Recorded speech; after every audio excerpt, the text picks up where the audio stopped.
Hi, everybody. This is the Rotary Club of Silicon Valley, and every week we bring you the stories of people making a difference in the lives of others locally, globally, and digitally. These includes all kinds of efforts happening in different places. The structure of our club being not just online but asynchronous means that we can record at the time that is best for the speaker. We think that that's a particular advantage for sharing stories in the most optimal way. The stories we look for are stories that are about understanding, about building peace, about the way that we connect with each other around the world. We're part of Rotary International, Service Above Self, over 1 million people in 36,000 clubs globally. And that opportunity we have to share these stories is one that we value very much. Today, we're going to be sharing the story of Saya Akayama, who is a doctoral student at Nagasaki University in Japan. Although she does the work she does as a landscape architect here in the United States. She's going to tell you more about herself in the presentation. But if you want, you can pause and on our Rotary page, scroll up, sorry, see more about her bio. On our YouTube page, pause and scroll down. You can see the bio there. And on our podcast pages, you can also find more information about our speaker as well, as always. Thank you. Thank you for the introduction. I'm Sayaka Akayama, and I was a Rotary Global Grant Scholar from 2019 for 3 years. And my home Rotary was Oita Capital Rotary Club, and my host club was Eugene Metro Rotary Club. And I was supported by the scholarship when I pursued my Master of Landscape Architecture degree, which I got from University of Oregon. After I graduate, I moved to New Mexico and currently working as a landscape designer in Albuquerque, New Mexico, as in the landscape design office. At the same time, I am enrolled in a PhD program at Nagasaki University where I got my bachelor and master's degrees in environmental science. And today I'm tuning in from Japan because I'm visiting my friends and family. But okay. So today I'm presenting on the topic of unearthing history, 3D modeling of Japanese style gardens in incarceration camps. This which is my part of my PhD research.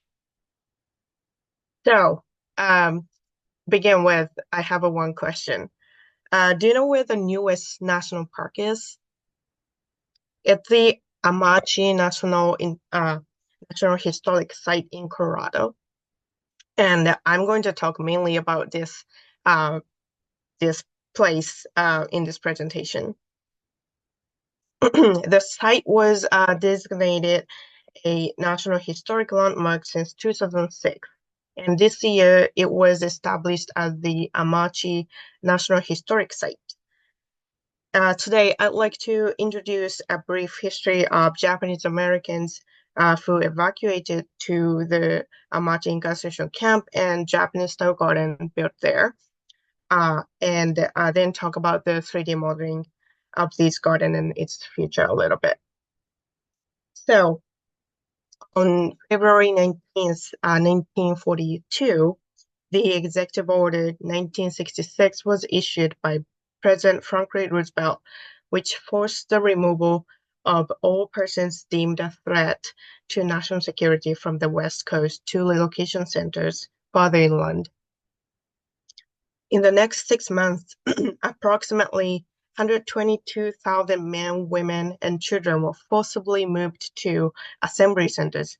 They were then evacuated to and confined in the relocation centers, also known as incarceration camps. Amache was one of these camps, also known as the Granada Relocation Center. It's a 4-hour drive away from Denver and only 15 miles away west of Kansas border. It was the smallest incarceration site by population, and over 10,000 incarcerees passed through Amache during its 3 years of operation. According to the incarceration database compiled by DU Amache project, almost 98% were from California, and 32% of those from California were from Los Angeles. By 1942, Little Tokyo thrived as a lively community with over 35,000 people, all residing and working within a 3 miles radius of the present-day Little Tokyo Historic District. So, what were those Japanese communities' occupation back then? Japanese immigrants were mostly engaged in farming and labors. However, some immigrants established a business, such as nurseries and small shops. And it became a type of business for like Japanese populations. Then these first immigrants, Issei, began to engage in yard care and making their entry into gardening. In Southern California, the League of Southern California Japanese Gardens was established in 1937, led by Shoji Nagumo. The league had 900 members by 1940. It was a center of education and training of various aspects of landscaping, including Japanese garden designs. And they even had like the monthly magazine called the Gardener's Monthly, which is shown in here, and in Japanese called Gardener no Tomo, published until the December 1941, right before the Pearl Harbor. It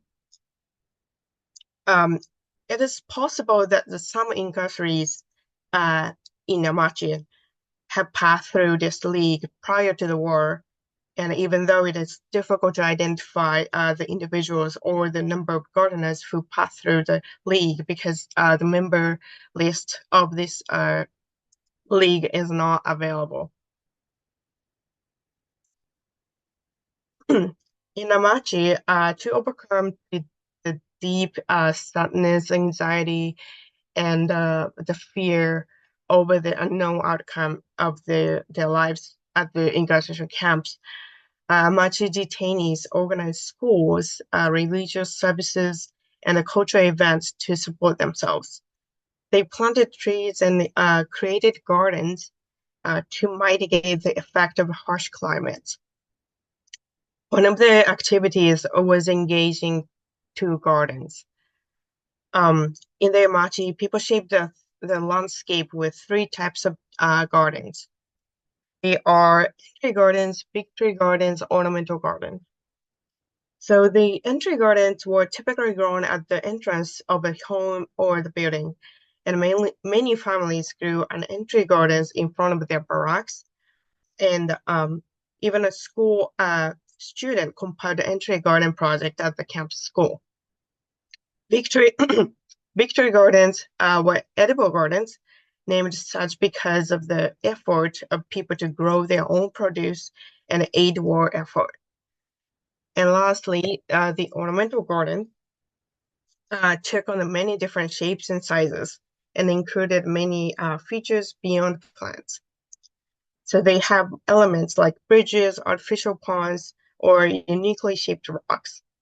And in my presentation, we are looking into these ornamental gardens. So this is a layout map of the camp. And my study focused on the 2 prominent public ornamental Japanese style gardens, a mess hall gardens located in block 12F, and a Hill Point Garden situated in block 6H. So let me introduce the 12F garden now. The 12F mess hall garden is a garden which was excavated by Denver University Amache project led by Dr. Bonnie Clark. This doesn't have any historical documentation or photographs about the garden. That said, we know it was a public space just by the mess hall where the meals were served in a cafeteria style. And from the archaeological artifacts suggest that it suggests there were 3 different levels of basins. This plan is drawn based on the excavation sketch. It shows the garden had varying elevation and drain hole, suggesting that at least on occasion it had cascading water. As Amache's extreme conditions did not allow the excessive use of water, so we don't know how they brought water into the pond. And this is a picture from the excavation. It indicates that the basin had multiple bumps on the side, and which circled in red here to ensure that the water splashes and it flows as it flows. So let me take you to the 12F mess hall garden tour. As you can see, mostly alongside the barracks is almost entirely derived from the drone photography data done by Dr. April Kemp Whitaker and a student. Since there was no historic photographs, it could look like there's no historic photographs available about this site. I tried to see what it could look like if one was taken. Although it is difficult to determine how the detainees set up the flowing water in the camp, the small garden could have offered them a sense of coolness, not only with the shade of a tree, but also with the sound of flowing water. So next case is 6H Garden. This garden is not only not officially documented because the site was excavated by the local high school student in their project and currently not preserved. However, there are quite a few historic photographs taken at this garden. One of those historic photographs of 6H Garden is this one, which was taken during the World War II. And this evidence shows stones and plants were laid out in the gardens. However, the current site is look like this. I took this picture when I visited there 2022, and it's probably hard for you to see to find the garden and the pond area at a first glance. So this the white dashed line shows the pond area, the artificial pond, and I think it's really hard to see from the current condition, and it looks very different from what we saw in the historic photograph. Based on the last color photograph I showed you, and other photographs like these, I studied about the 6H gardens and created a model. Many stones were brought into the camp from the nearby Arkansas River, which shown in here in blue. And the tall grasses at the water edge were also from the river, and the small pine sampling visible in the bottom of the bottom right corner of the photographs, just like here, if you see my cursor. And then, so that must have been brought from afar or purchased at a nursery because a pine tree did not grow in this area. So this shows the 3D model of the 6H Garden ruins with the restored bridge, lanterns, barred houses, and vertical stone present on the island in the older photographs, but not preserved in the current condition. Another thing to know that the resources such as rocks were significantly limited. Due to the limited availability of variety shapes and sizes of real stones, concrete pieces that were the byproduct of camp construction were used, and when more vertical elements were desired.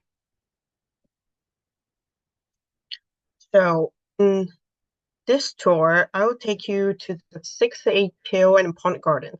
As you will see momentarily from this model, we can observe that the pond was shaped like a gourd, which was the typical shape used for pond in small residential Japanese style gardens. And the pond was spanning approximately 1 meter long semicircular bridges connected to a hill. The height of the hill was only about 1.5 meters. Although this garden was small in scale, it was packed with elements of Japanese gardens. That was water, a hill, a bridge, stones, and vegetations, which are also found in hill and pond gardens in Japan. So the information I constructing between the previous two videos was based on the different information we had. The first video was based on the archaeological excavation information that left an unsure of how it looked and how it was used. The second video had many historical photographs showing us how it looked, but there was no official archaeological records. Some concept modeling these gardens lying in the limit of the modeling software, and that 3D models do not show the accurate location and species of plants due to the limited archaeological artifact. Because it was very hard to create such a complicated texture in material, the result will locked in the details. For example, I am not unable to show the detail of the aggregate component of the concrete. Regardless these cons, I believe the 3D modeling can help to understand how the garden plays a role in the camp in terms of the surrounding environment, such as vegetation and barracks. Digitizing historic gardens helps to visualize what is not yet revealed and could show something that the historic 2D photograph that can't convey. To conclude, I'd like to share an example of use of my 3D models. This image was taken at the Loveland Museum, Colorado by Dr. Bonnie Clark that I collaborate with for this research and the modeling. And this model, like my model, was on display in a part of the exhibit featured live in Amache. So it was a good opportunity to share the model to public because the model enables people, including non-professionals, to envision the historic gardens without the physical or life-size model, and the access and also the access to the site. So I believe the 3D model could be could be an important addition to the site and historic documentations. As a result, I'm very excited about this future and how I can contribute to those projects. Thank you so much. Thank you, Saya. Wonderful. All right. Well, what we'll do is we'll stop sharing and we'll introduce the people that we have on the recording today. And so when I call your name, please wave at the camera. We'll start with friends of the club. Actually, we'll start and end with friends of the club. First of all, Jeff Schinkel. He's joining us from the Niles Rotary Club. His wife, Terry, is part of the Rotary E Club of Silicon Valley. They're here in the Bay Area. Rory Olson is in Houston, Texas. I am in San Jose, California. And in Oregon is longtime friend of the club, Heather Edwards, who is part of the Rotary Club of Eugene Metropolitan that hosted Saya for her Rotary stint. So wonderful there. Saya, what we're going to do is we'll move into questions. Everyone, you know how the drill works. You can put a question in the chat and I'll read it, or you can say, I have a question, and I will ask you to unmute and do so. So, Saya, I'll start things off. In gathering your information about these gardens, did you have the chance to talk with people who lived in the camps at some point, or perhaps people that were connected to them in some way?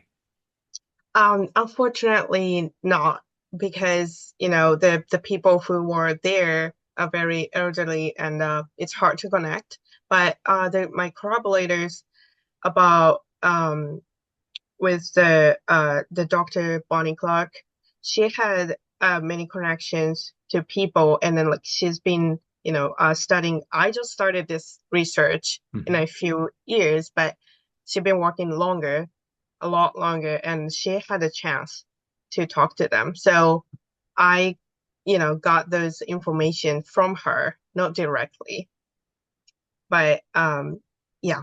So personally, I do not have the connection yet. Got it. Okay. Well, good that you were able to work with Dr. Clark's work, as a part of that as well. So, a couple of questions from the group. One is from Heather. Just how did you start doing this research? How did you get connected to questions of the internment camps, the incarceration camps, Great question. Yeah. and the gardens that are part of them? Mhm. Yes.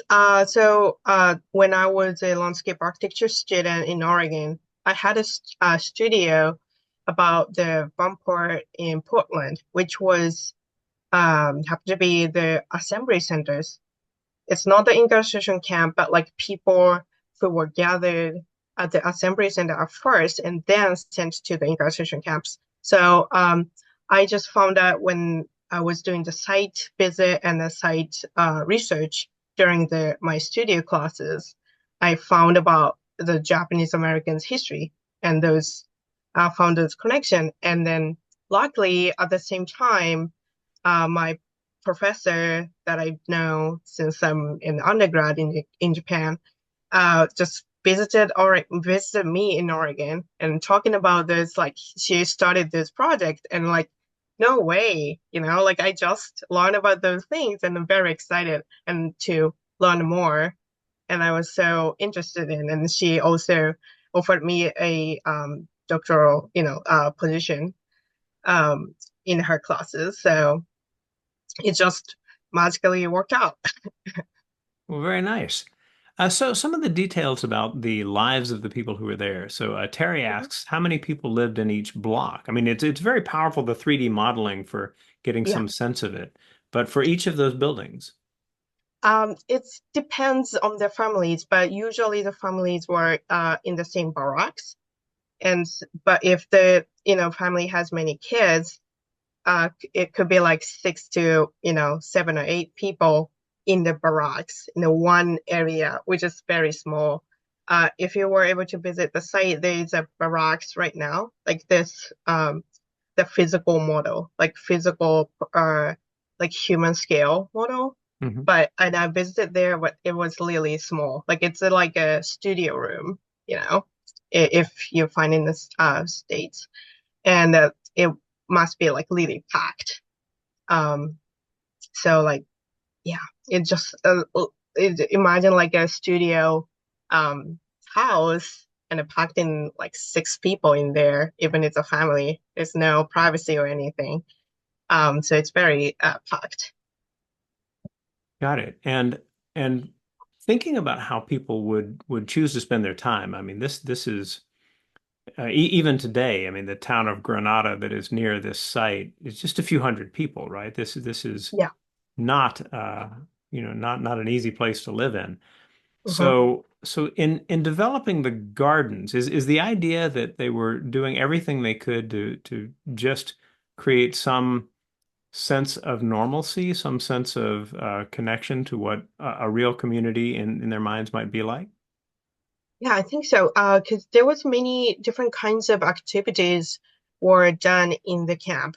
Like people organizes like kabuki shows or like also they had like a newspapers both in English and Japanese, and they were posting their haiku, um, the poem, Japanese version poem, and they were talking about they miss the Japan or like their like home in California or like different kinds of things.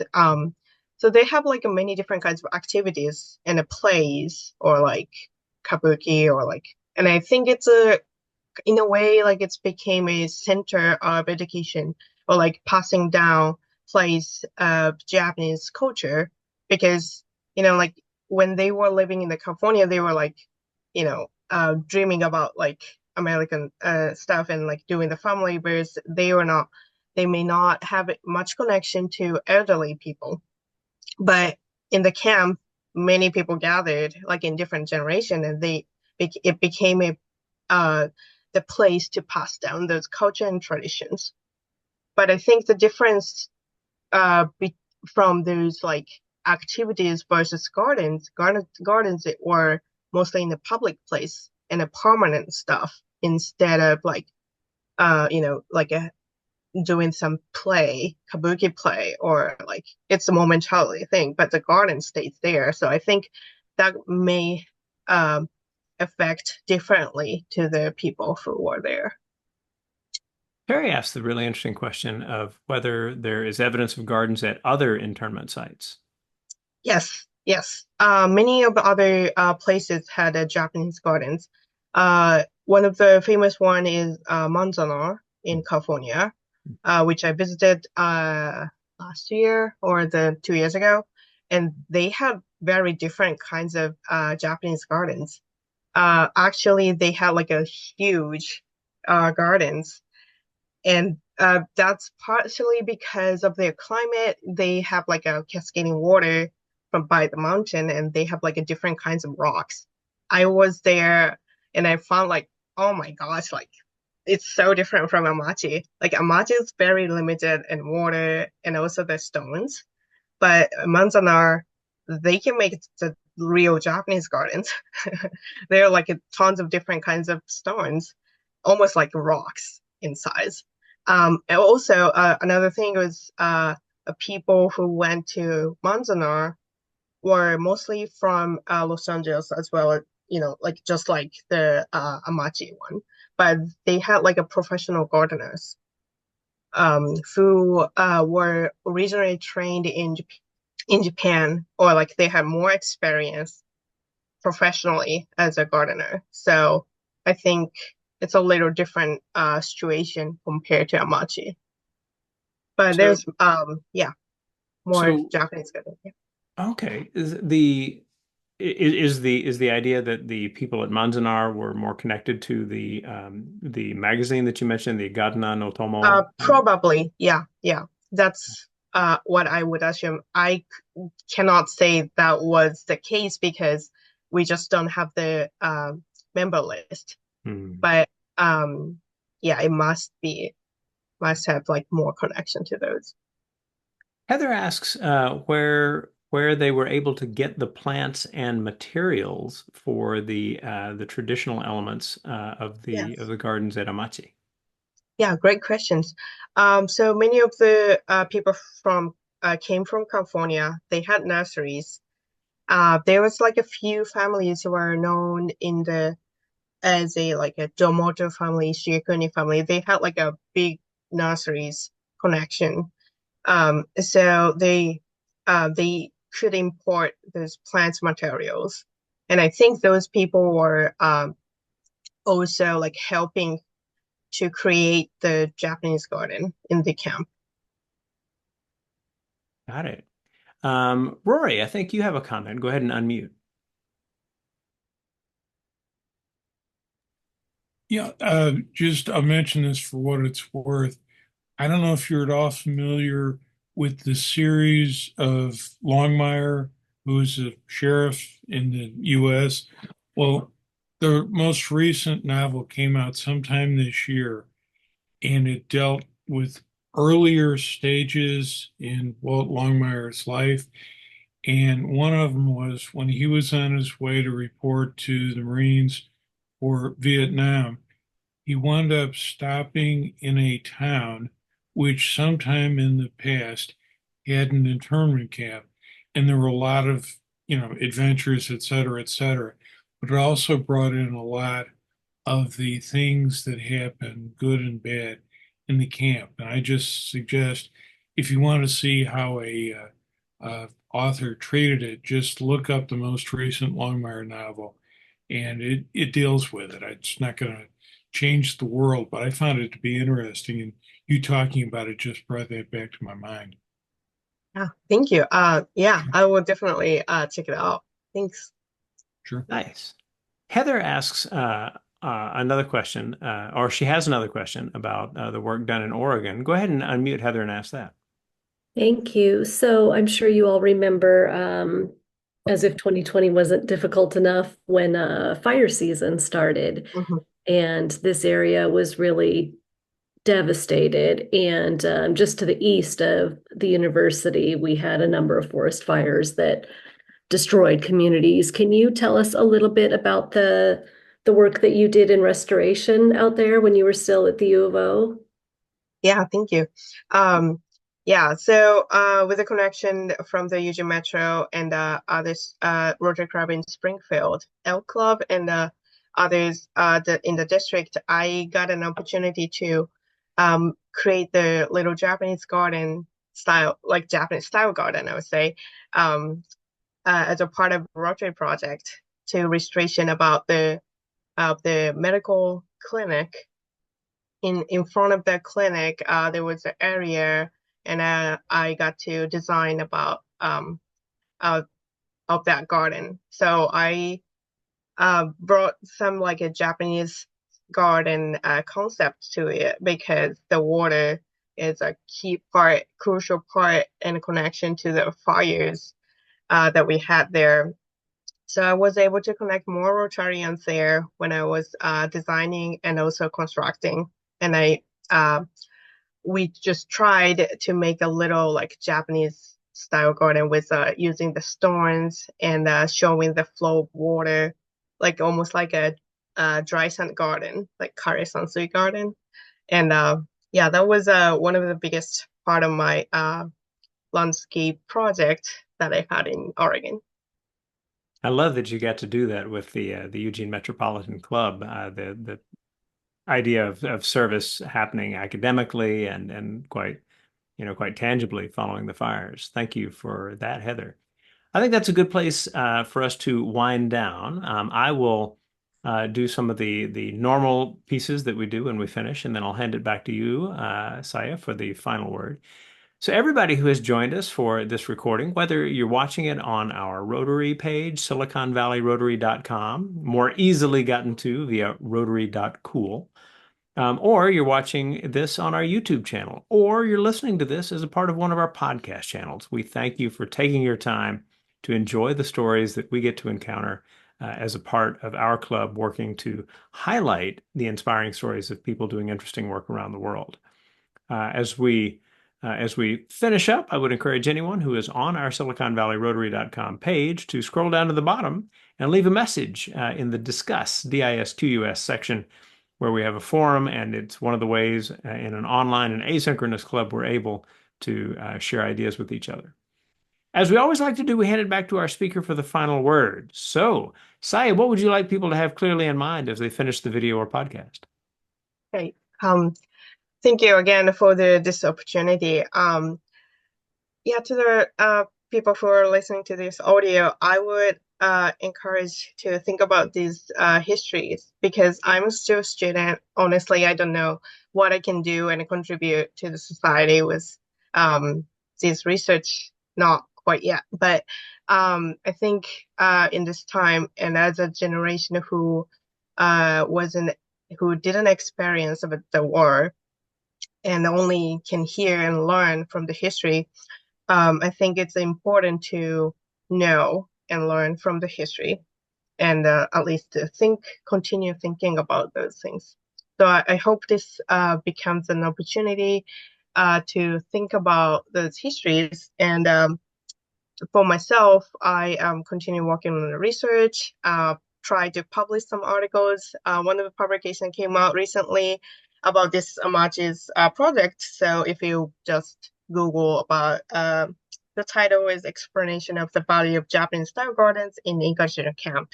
So if you can look it up, that would be great. So yeah, and thank you so much for the opportunity. Thank you, Saya. Thank you, everyone. We will see you next week.